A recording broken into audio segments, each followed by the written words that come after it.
tadi diuraikan oleh beliau Gus Fakih mengenai yang berhubungan dengan Sayyid Sulaiman.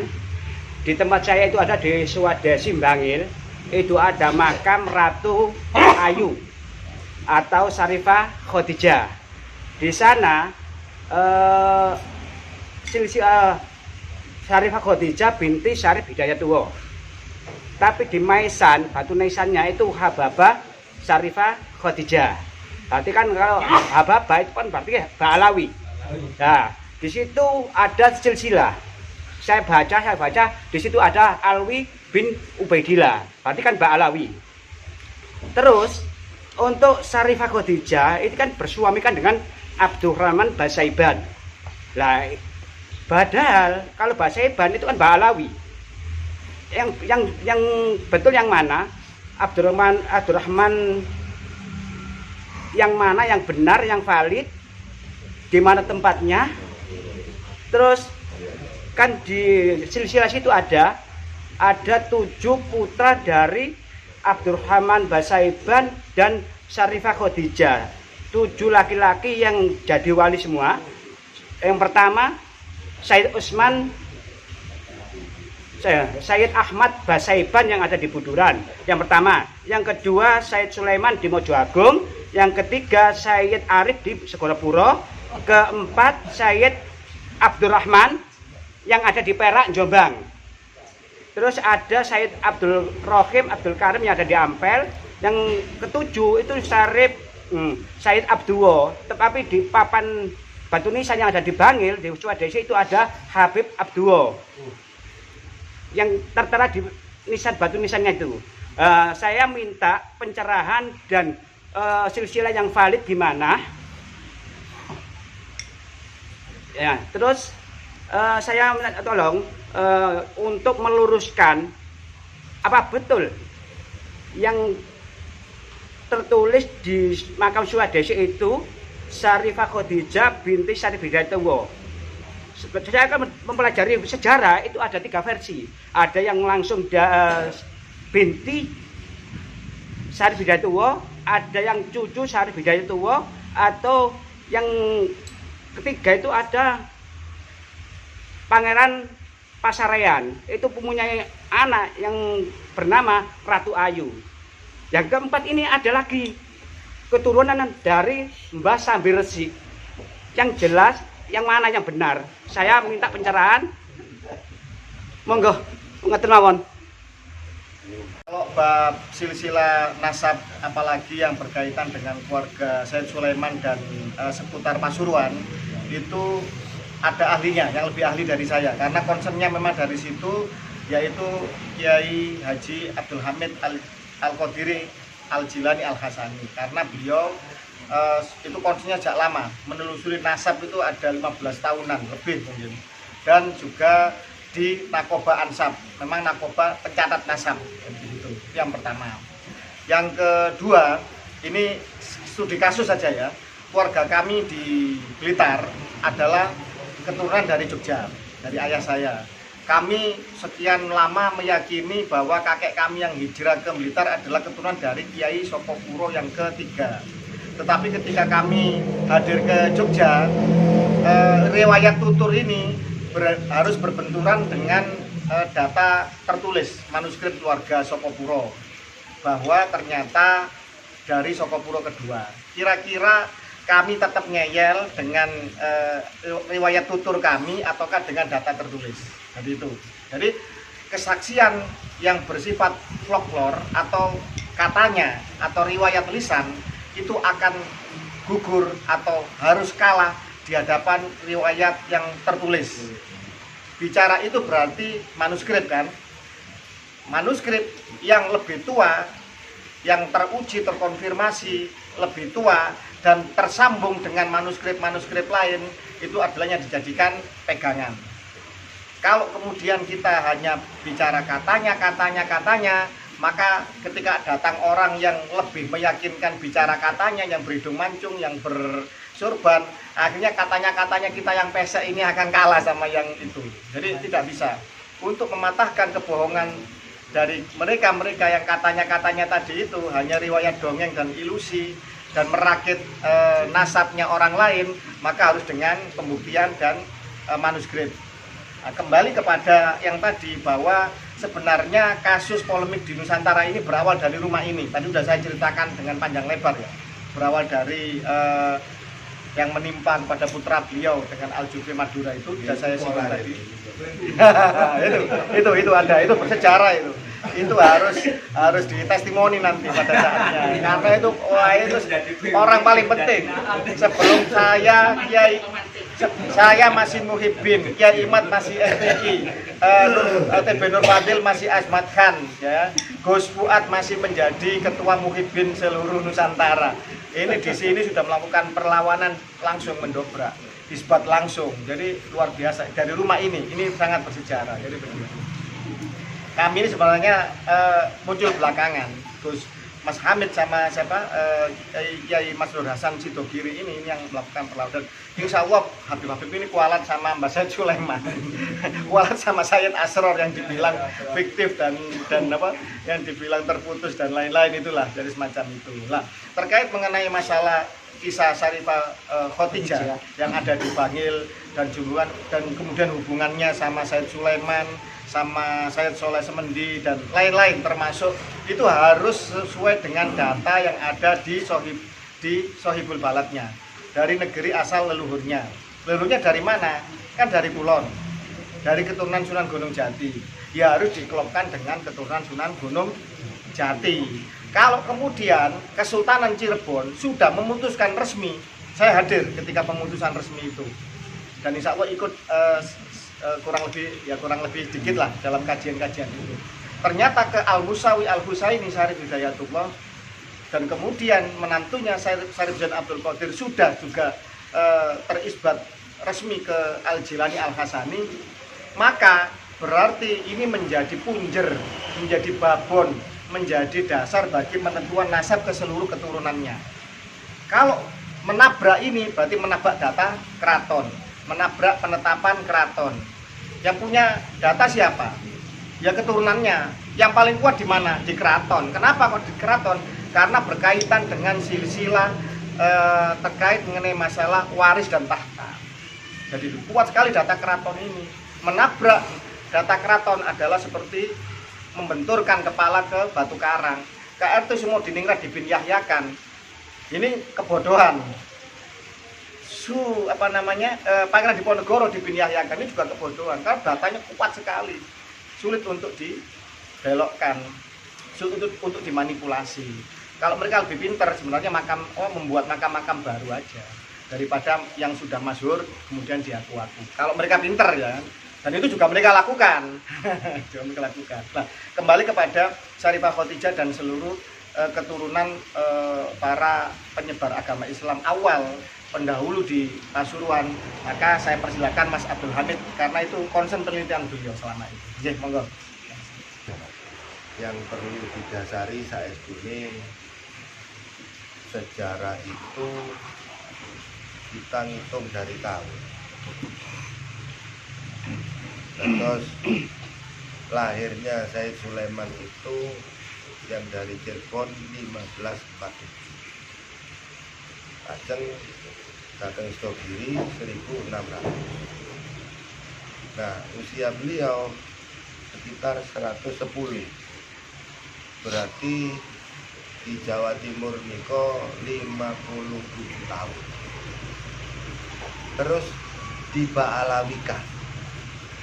Nah, sedangkan Ba'alawi pertama masuk ke Indonesia tahun 1822. Mugi ngriku boten kepanggih. Napa malih teng Wali Songo kan ngoten. Niku dasare. Monggo Dan, jenengan jangan.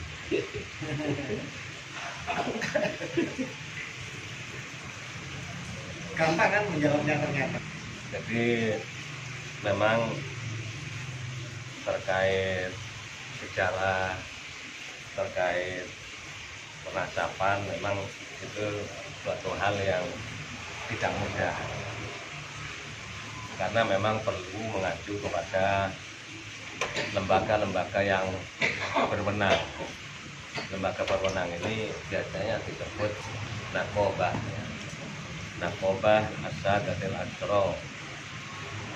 Nakobah Asadatil Asro ini biasanya kemudian mengithbat sebuah nasab seseorang dari ya negara asalnya itu.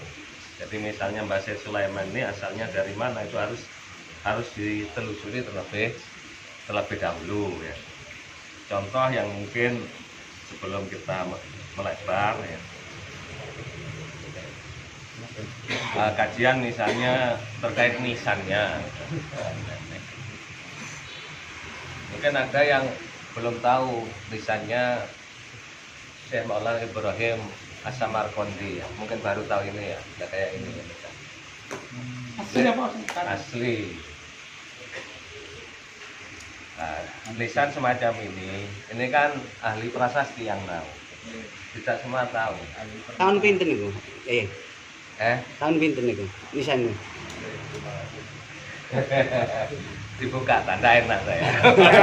Soalnya teng buku sejarah niku wafate Ibrahim Asmarokondi ini kan 1425.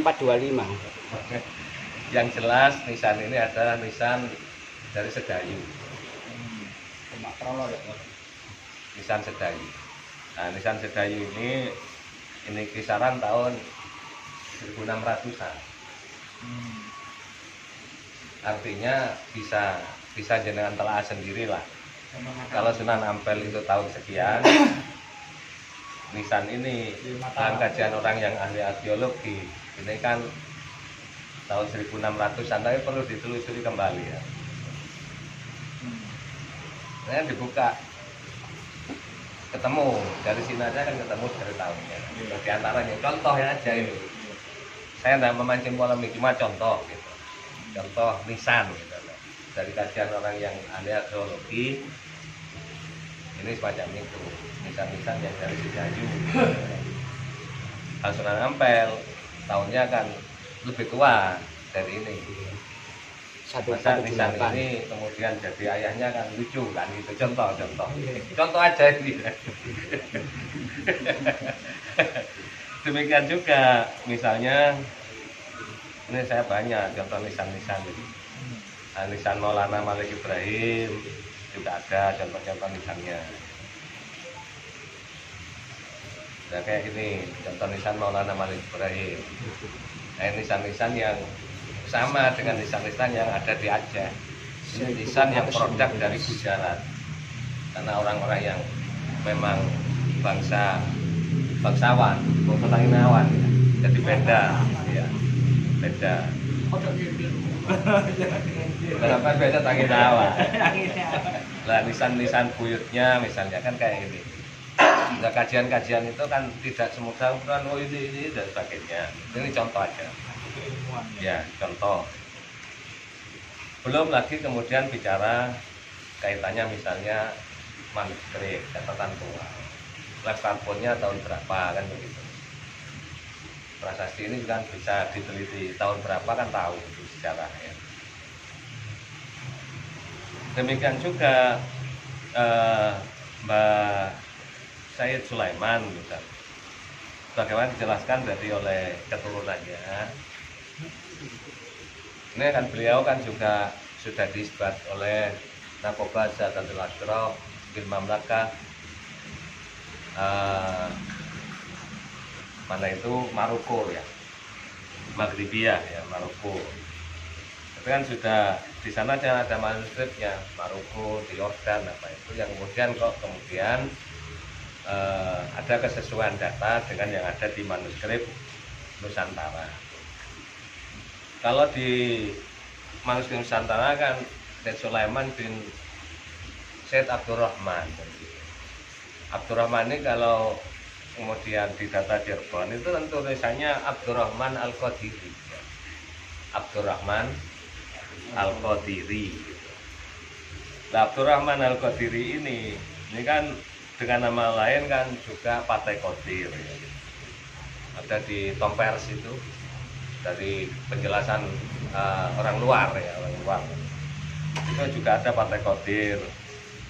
Yang ini Partai Qadir ini kan juga Syed Zain Abdul Sejen Abdul Qadir.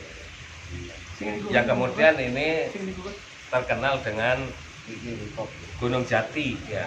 Gunung Jati itu kan dalam beberapa riwayat kan ada 4. Ada Gunung Jati 1, Datuk Kafi itu. Saya Datuk Kafi, saya Nur Jati. Ada juga Gunung Jati 2, Syarif Hidayatullah. Sunan Makdum Gunung Jati 2. Ada Sejen Abdul Qadir atau Abdurrahman Al-Qadir, Sunan Cirebon yang Gunung Jati. Ini kalau manuskripnya manuskrip misalnya yang ada di Pondok Katon, manuskrip yang ada di Madura ya.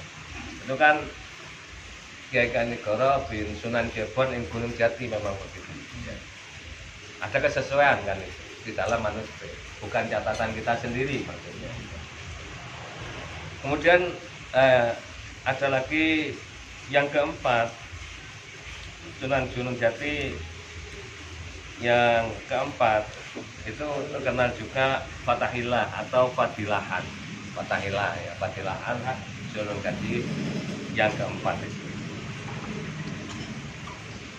Nah, cara mengkajinya kan harus teliti ya, makanya termasuk misalnya tadi saya ditanya oleh ini kesudasan kiri wakil loh, jadi orang siji loro telu, iya benar gitu. Sama kayak Sunan Giri kan ada Sunan Giri 1 ya. Sunan Giri 1 ada, nah Sunan Giri 1 ini Prabu Satmata 1481 1506 ya. Dilanjutkan Sunan Dalam Sunan Giri 2 1506 sampai 1546.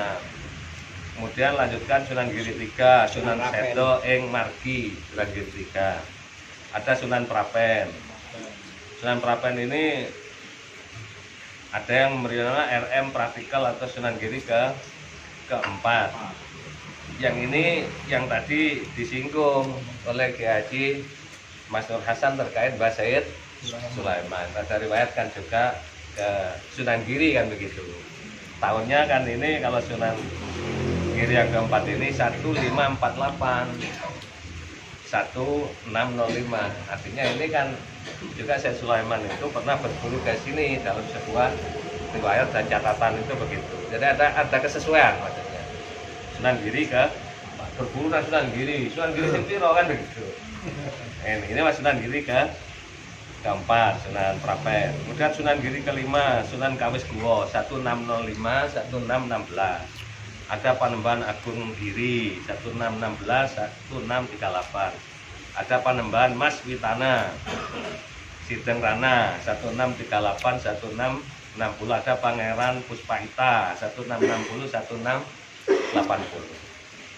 Kesesuaian Mbah Said Sulaiman termasuk dalam riwayat, termasuk dalam apa yang dijelaskan oleh yang sudah diisbat dari Naqab Bahasa dan Asyraf bil Mamlakah Al-Maghribiyah Syarifah, itu yang nakibnya itu dapat SK dari raja, dari menteri dalam negeri gitu ada. Lah itu memang resmi nakib. Lo aku sih pidato gitu. resmi ada SK dari raja nakibnya yang mengisbat. Artinya itu adalah nakib yang diangkat, ditunjuk, diberhentikan, diawasi langsung oleh raja. Itu ada. Kita punya SK dari Menteri Dalam Negerinya Maghribiyah ya, Maluku Utara itu ada itu. Ini nakibnya, mana nakibnya itu. Artinya bukan nakibnya LSM ini. resmi. LSM Pak Alam RA. Enggak, Jaya Langit. Jaya Langit. Nah ini contoh, lah kesesuaian tahun ini yang kemudian sekitar tahun 2017, 2018 itu kan kemudian dikaji lama sampai membentuk sebuah grup WA, ada yang namanya tim 8 zaman tahun 2017-2018 mengkaji itu sampai kemudian misalnya mengkaji di Serat Wali Sana. Karangan putranya Sunan Giri itu ceritanya bagaimana di sana, ayahnya siapa kan cerita itu. Putranya Sunan Giri menceritakan ayahnya. Ini kan dekat.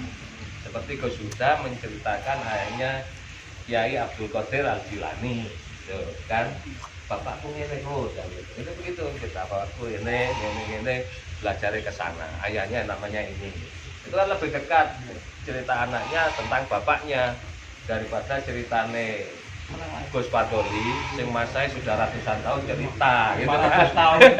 Kan lain gitu loh maksudnya. Nah itu diantara ceritanya di situ itu kan juga misalnya berguru kepada kakeknya di Pulau Besar Malaka. Sopo kowe cung? Aku Muhammad Anwar Yakin. Anaknya sopo kowe? Anak Yakub. Kayak begitu kan cerita-cerita primer. Cerita anaknya menceritakan bapaknya baik. Lebih dekat daripada orang lain yang cerita. Termasuk di situ kan dijelaskan saudara-saudara kakeknya siapa saja, saudara-saudara ayahnya siapa, diceritakan. Kan?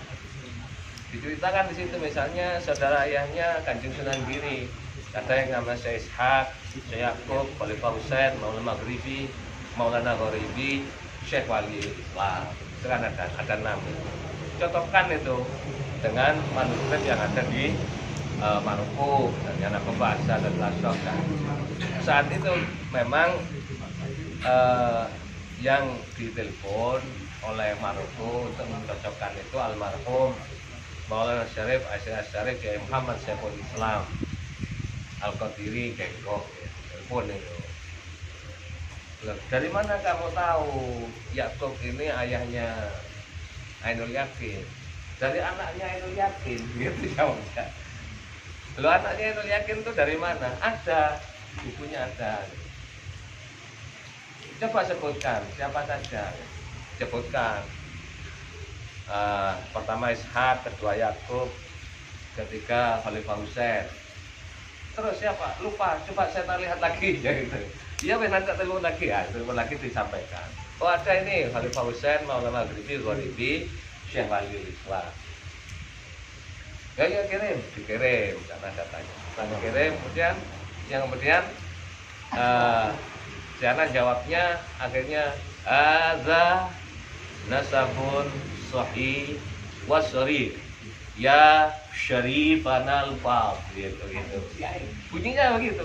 Ya syarifanal fadil. Malah guyon almarhum itu. Abu kana Syarifan Al-Fadil karena jadi begitu. Itu cerita dulu, kalau sekarang kan sudah umum. Dulu masih tahun berapa? 2018 ada itu begitu. Yang akhirnya disebarlah kayak Gengkong apa karena cocok datanya. Karena kesesuaian itu akhirnya kan rame. Dikira Gengkong buat silsilah sendiri itu tidak bisa. Artinya berdasarkan muslim pencocokan manuskrip Nusantara dengan yang ada di negara asalnya itu kan ada. Misalnya asalnya dari Mekah, ya dari Mekah sana. Misalnya dari Maroko, berarti Maroko sana yang menjelaskan. Dari Baghdad, misalnya. Itu kan kemudian connect semuanya dari sekian narkoba itu. Termasuk yang tadi dijelaskan Pak Sulaiman itu, yang akhirnya kemudian kan juga disampaikan. Yang asalnya ini biar kayak Haji Mas Nur Hasan Ghazi sendiri yang menceritakannya, asalnya Ngisbat Maroko. Monggo. Iya tak ternyata saya awalnya yang silsilah Mbah Sulaiman yang ke Basaiban itu mendatangkan nakib dari Maroko di Bakalan ajeng kula maringaken silsilah yang ada di Stogiri ingkang tulisan buder-buder nika ditandatangani oleh keluarga Dorosmo nggih. Niku langsung kula paringaken nyambek Syarif Adnan. Wonten teng Hotel Saigon. Dia menjawab, lakin fil maghrib ma fi Basaiban. Sing wonten niku Asyaibani. Jawabe Syarif Adnan. Ajeng dibeto, diproses di Maroko, dicocokkan selama 10 bulan, ternyata ampun dicecek. Katos malih kali Ustaz Hamid itu. Nah, panggillah manuskrip itu dikirim ke Maroko. Lajeng almarhum Saiful Islam rawuh mriki monggo istiqdan teng Mbah Sulaiman. Olahe pengalaman kula riyin madosi mengajukan itu lama sekali mboten angsal izin menawi ngoten. Kula tasih mriki dinten Sabtu ngajak kula teng Mojoagung nika dinten Rebo. Termasuk dihadiri dari keluarga Mangkalan juga yang menyaksikan istiqdan datang Mbah Sulaiman. Nah, sak mantune istiqdan teng Mbah Sulaiman niku dalam waktu 1 minggu niku wonten telepon saking Maroko datang sekjen Ati. Niku manuskrip cocok. Berarti diizini kali Mbah Sulaiman kan lho. Ini ku proses. Proses ribut-ribute nggih Mas Pake sing paham. Ya itu akhirnya kemudian diisbatlah, dikirim ke Kiai Mas Hasan Gosi ini isbat nasab. Artinya yang mengisbat ini adalah nagib yang mendapat SK dari raja langsung. Jadi resmi nagib Al-Mamlakah Al-Maghribiyah Asy-Syarifah gitu. Jadi resmi, bukan kemudian buat-buat uang ini gitu. Atau di polanya dibayar misalnya, enggak ada gitu. Ya, enggak ada.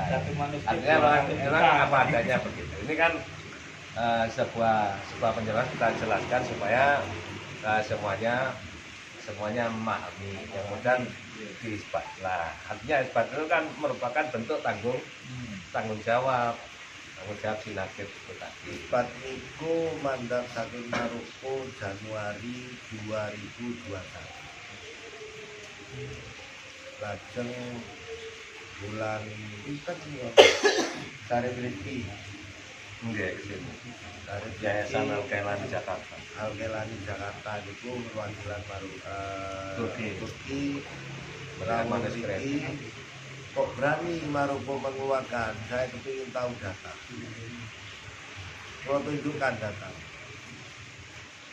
Akhirnya diparingi isbat sada kangge yuga kula.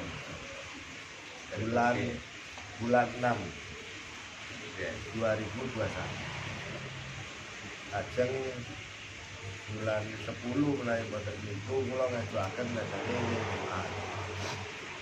ingkang wonten teng grup kata. Terus 3 niki teng sing wonten teng grup.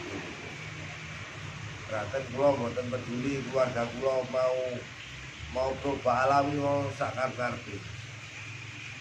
Terus kula teng mriki niki diambekan nggih ditaringi beliau